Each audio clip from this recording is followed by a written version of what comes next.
বছরের এই সিজনটাই হচ্ছে জলপাইয়ের। তো সেই দিন ফেসবুক স্ক্রল করতে করতে আমি একটা জলপাইয়ের আচারের রেসিপি দেখতে পেলাম। তো ভাবলাম যে সেই জলপাইয়ের আচারটাই বানাবো। যেই ভাবা সেই কাজ।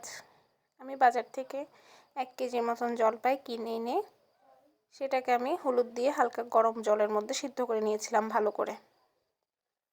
এরপর জলপাইটা একটু ঠান্ডা হওয়ার জন্য রেখে আমি চিলি ফ্লেক্স তৈরি করার জন্য শুকনো লঙ্কা একটু টেলে নিয়েছিলাম। এরপর এটাকে গুঁড়ো করে রেখে দিয়েছি। এরপর 5 ফোড়নকে টেলে নিয়ে 5 ফোড়নটাকেও গুঁড়ো করে ফেলেছিলাম আমি। এগুলো বেসিক্যালি আচারের জন্য মশলা তৈরি করছিলাম। এই আচারটাতে খুব বেশি পরিমাণ কোনো মশলার প্রয়োজন হয় না। একটু বিট লবণ, তারপর খাবার লবণ, চিলি ফ্লেক্স আর একটু গরম মশলা। এর মধ্যেই জলপাইগুলো ঠান্ডা হয়ে গিয়েছে। তো জলপাইগুলোকে আমি হাতে এভাবে ভেঙে ভেঙে বিচিগুলো আলাদা করে ফেলছিলাম। বিচিগুলো কিন্তু মোটেও ফেলে দেওয়া যাবে না। বিচিগুলো খুব ভালোভাবে রেখে দিতে হবে। এটার ফাংশনটা পরে দেখানো হবে। এরপর আমি জলপাইগুলোকে সুন্দর করে ব্লেন্ড করে নিয়েছি, একদম মিহি করে। এখানে কিন্তু কোনো ধরনের কোনো পানি অ্যাড করি নাই। এটা জলপাই সিদ্ধর সময় জলপাইয়ের ভেতর যে জলটা ঢুকেছিল ওই জলের মধ্যে এটা যতটুকু পরিমাণ নরম করা যায় আর কি। এটা দেখতে পাচ্ছেন যে অনেকটা ঘন টাইপের একটা মানে ব্লেন্ড হয়েছে। এরপরের প্রিপারেশন আচারের। তো একটা প্যানে আমি একটু সরিষার তেল গরম করে নিয়েছি। একটু না, তেলটা একটু মোটামুটি বেশি পরিমাণেই ছিল। এখানে আমি চিনিগুলো দিয়ে দিচ্ছিলাম, কারণ চিনিগুলো চাচ্ছিলাম যাতে একটু গলে যাওয়ার পরে আমি জলপাইগুলো অ্যাড করব। তো এভাবে প্রায় 2 থেকে 3 মিনিটের মতন আমি চিনিটাকে নেড়ে নিয়েছি।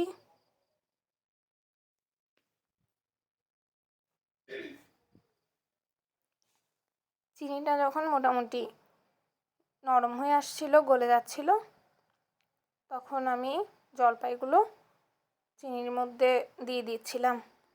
এই যে চামচে দেখতে পাচ্ছেন চিনিটা অনেক গলে গিয়েছে।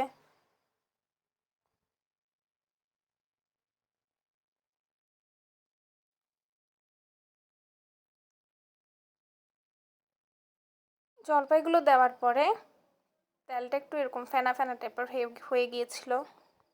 তো আমি প্রথমে বুঝতে পারিনি এটা কেন হচ্ছে। পরে বুঝলাম যে সরিষার তেল হওয়ার কারণেই হয়তো এই বিষয়টা হয়েছিল। তো এরপর আমি যে মশলাগুলো রেখেছিলাম সবগুলো মশলা দিয়ে দিয়েছি। অল্প পরিমাণ চিলি ফ্লেক্স আলাদা করে রেখে সবগুলো মশলা আমি দিয়ে দিয়েছিলাম।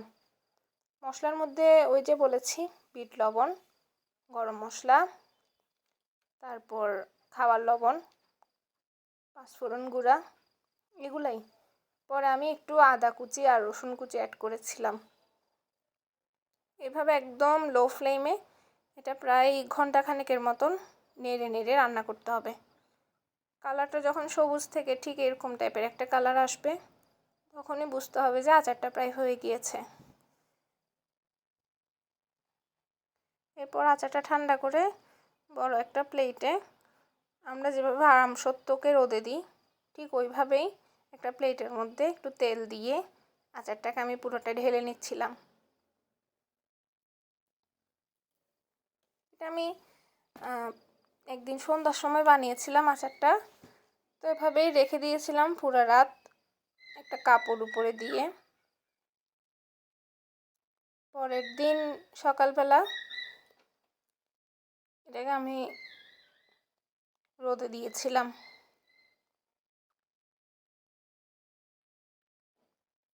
ব্যাচেলার থাকার কারণে আসলে প্রত্যেক দিনের ব্যস্ততায় ইচ্ছে করলেও এই ধরনের আচার বা কোনো ধরনের রেসিপি মানে মন চাইলেও বানানো হয়ে ওঠে না।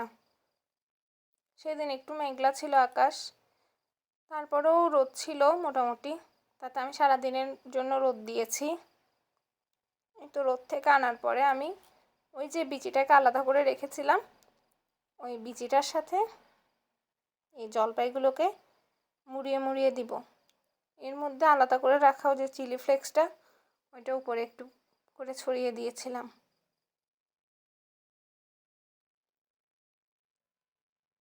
পরে আমি জলপাইগুলোকে গোল গোল গোল গোল করে বিচিগুলোর সাথে আচারটাকে অ্যাড করে দিয়েছি।